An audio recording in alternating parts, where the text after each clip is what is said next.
Pilyo ka talaga, iniwanan mo ko sa probinsya. Di lang kita mahal eh. Buti na lang mahal kita. Tara na nga. Sige na. Sige mo na. Ano mo na? Ano ba yan? Tara na nga. Diyos ko naman, oh. Tulungan mo naman ako. Bigat-bigat eh. Tara na. Halika na nga. Bisa mo na. Oy. Aka na nga yan. Ako na. Buti pa nga. Bigat-bigat yan eh. Ano ba? Tara na nga. Saan mo? Halika dito. O, ito.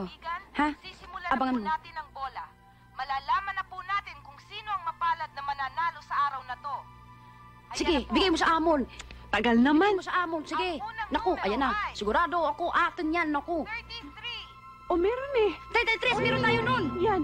Meron tayo. Pangalawang numero Tika. ay Ayan na, sunod na numero. Sigurado, atin na naman yan.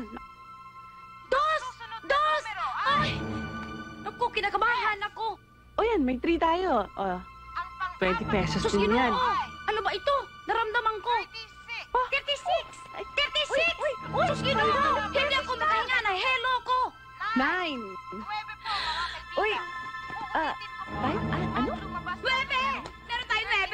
Diyos Kasi ko! ako na. Meron tayong 9! Meron tayong 9! Easy ka lang. And we're waiting for the last number to complete the magic 6. Haya na Come po, on! mga kaibigan. Sige, sige.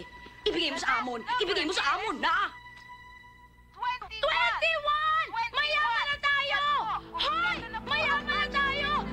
Kaya ko saluhin mo ako. Kunwari lang, pero talaga. 40 million ako! 40 million! Ah! Diyos ko! Mayaman na tayo! Maraming salamat!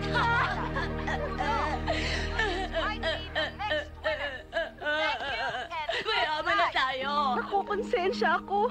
Ano konsensya? Loka! Yan sa gusto mo dinarasal mo, no? Konsensya! Numero to nung mama eh. Numero nga yun ng mama, pero kung di mo binayaran, di wala rin, no? Tigilan mo ako, ha? Kasi... Ano kasi? Ngayon ka pa na-conscious? Ngayon pa, ha? Huwag kang ganyan. Panakita mo yung mama, balatuhan mo. Panakita mo. Pag hindi, goodbye. Sus! Chora. Takot ako eh. Ano ka ba? Huwag kang mag-alala. Akong diskarte kung paano kumprahin ang mga ticket na ito. 14 million. Akong bahala. For now, secret. Secret, ha? Ha? Baka may humingi ng balato. Secret lang tayo, ha? Huwag kang asang milyonaryo. Oo na! Ako pala maingay. Ako na tahimik. Miko! Hi, love. Sabi ng tiyaw mo, may sasabihin ka raw sa akin. Ha? Wala. Ano ba yon? Wala nga eh. May ipakikiusap ka raw eh. Hindi. Hindi? Tungkol daw sa renta ng bahay niyo eh. Bumalik ka na lang bukas at nang mabayaran na kita. At i-advance ko pa yung bayad para hindi na kita nakikita buwan-buwan. Magkano ba tong bulok na bahay nyo? Sabihin mo nga sa akin at bibilin ko. Hmm.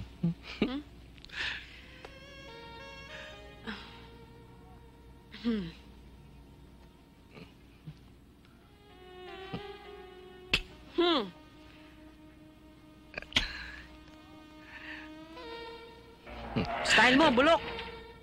Oo. Alam ko namang hindi mo siya pababayaan eh. Pakisabi na lang sa kanya, huwag na siya mag-aalala. Matapos ko lang tong problema to, uwi na ako agad. Pwede ba bilisan mo? Bisay, pakisabi kay Miko, mahal na mahal ko siya, ha? Halika na. Pinairal mo na naman yung kabastusan mo eh! May kausap pa ako! Kasi po, kapag nakita tayo dito ng mga bataan ni Felix, matotodas tayo, kaya dapat umalis na tayo. Sige na, nasabi mo na yung mga dapat mo sabihin. Tara. Meko, gusto mo kumain? Aba, milagro. Tumanggi ang bagets. O, bakit? Sabi ni Tia AJ, di na daw babalik si Ate Pat. Babalikan ka ng ate mo, no? bakit siya umalis nang hindi nagpapaalam? Kasi, ang ate mo, importante gagawin. Hindi niya pwede sabihin kahit kanino, kahit sa nemo. Sabi pa nga ni Tia AJ, katulad daw siya ng nanay ko. Basta na lang iniwan si tatay. Meko, huwag ka maniwala sa AJ mo, ha? Sinasabi sa nemo, babalikan ka ng ate mo, nakakasiguro ako. Siguro, nagsawa na siya sa kakaalaga sa akin. Meko, tandaan mo ito, ha? Mahal na mahal ka ng ate mo. Nasiguro ko babalik yon. At sa babalik ng ate mo, Diyos ko, giginhawa ang buhay nyo. Bisay, ba't ngayon ka lang? Diyos ko, Day, nanalo ka nga. Pero tutorture ka naman nila para maklaim mo ang pera. Hay, kaherap. Bakit? Diyos ko, Day! Pinapunta nila ako sa opisina ng sales, internal audit, treasury, kung saan nila ako pinaikot-ikot, pinapasok nila ako sa mga kwarto para kausapin ng assistant to the assistant to assistant. Yung isang assistant yan, di ko na kinausap, kundi mas nagdoon ako ng bangko. Oh, ito na yung pinagbilin mo sa akin, oh, kalahati yan. Sus, kaherap. Jack, tama ka. May karapatan ka dun sa pera kasi numero mo yun eh. Numero lang yung Pat. Kung hindi mo naman tinayaan yun, hindi naman mananalo yun eh. Okay na yun. Nakakapagod na eh. Hanggang ngayon, pinagtatalunan pa rin natin to. Kaya para matapos na ang lahat, hati tayo. 50-50. Hindi na importante sa akin yan. Ang importante sa akin eh,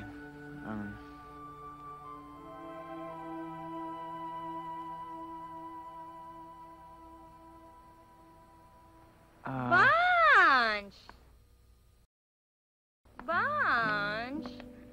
Andito ka lang pala eh. Pilyo ka talaga, iniwanan mo ko sa probinsya. Di lang kita mahal eh. Buti na lang mahal kita. Tara na nga. Sige na. Sige mo na. Ano mo na? Ano ba yan? Tara na nga. Diyos ko naman, oh. Tulungan mo naman ako. Ang bigat-bigat eh. Tara na.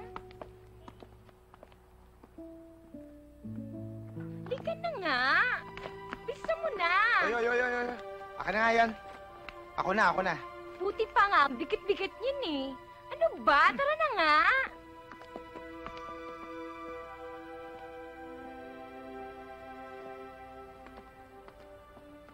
Bunch, ano ba?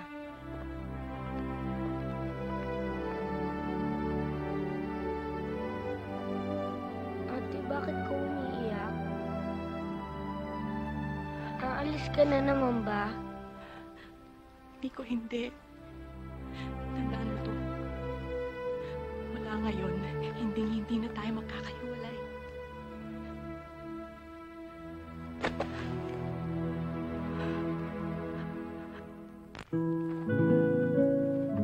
Okay, eto, 2,460,972.13 At, hindi ko pa isinali dito yung interes sa bangko kung sakasakali man inilagay ko itong perang to sa time deposit.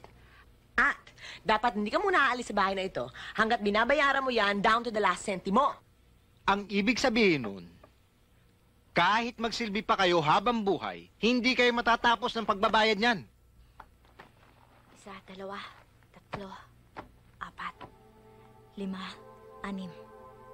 1,000,000.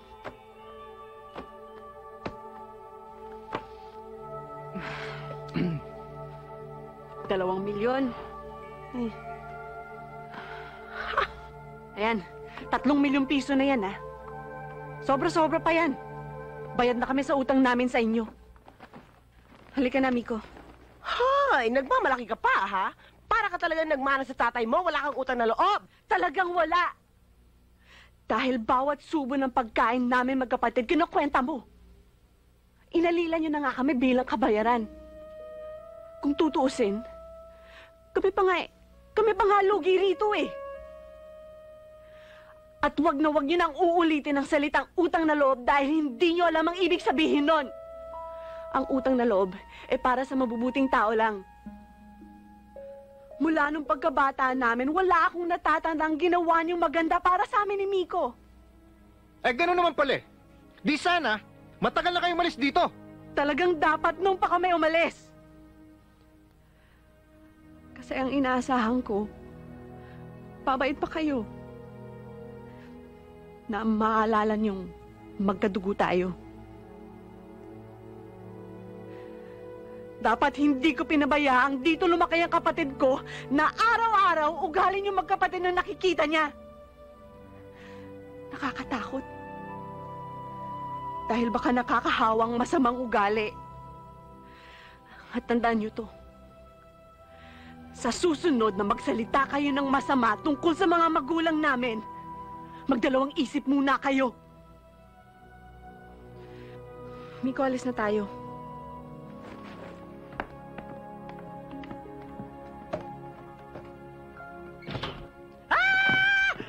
Sandali! Ako lang ang marunong kumuwenta! Para kay Bisayan! Kay Bisayan! What?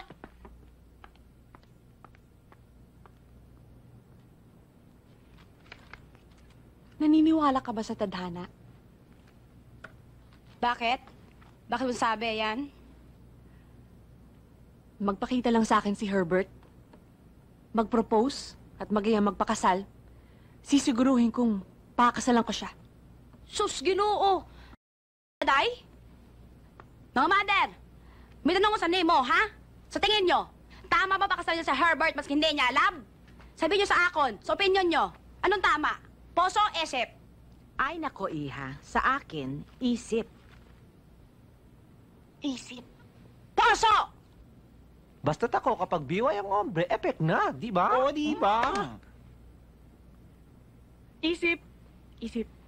Isip. Basta't para sa akin, ang importante, meron siyang 4 na M. Matandang mayamang, madaling mamatay. Hoy, babae! Mag-isip-isip ka muna, ha? Sus, Ginoo ka.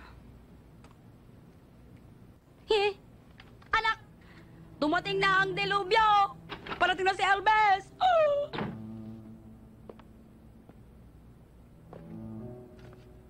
Hi. Anong kailangan mo? Gupit. Gupit? Sus, Ginoo, wala kaming gunting. Ha? Ang ibig sabihin, maraming ginagawa mga tao, bumalik ka na lang next year. Hindi bale. Magpapalinis na ako ng kamay. Palenes? Namatay ang manikurista namin. Ano? Ang ibig ko sabihin, walang bakante. Bumalik ka lang next year. Ako na lang. Ha? Ikaw na lang? Oo. Doon tayo. O, sige.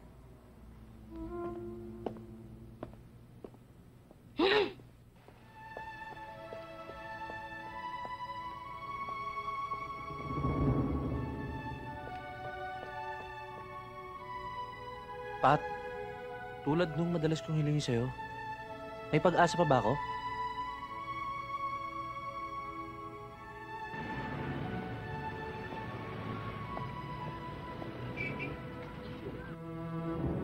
Mahal mo ba ako?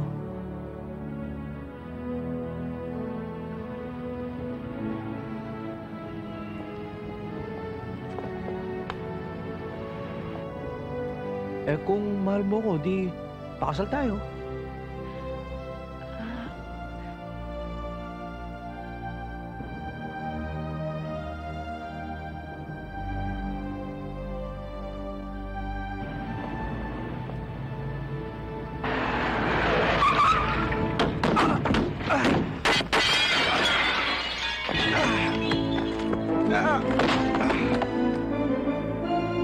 Yes!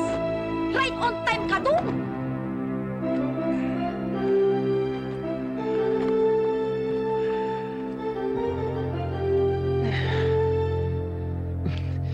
May diferensya yung pintuan nyo. Pasensya na.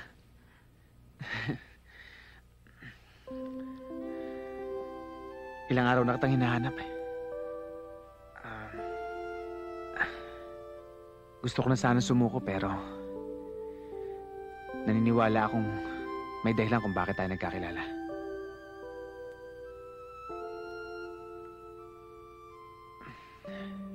Ayoko nang tumaya sa kahit na ano. Gusto ko lang itaya ang buhay ko para sa'yo.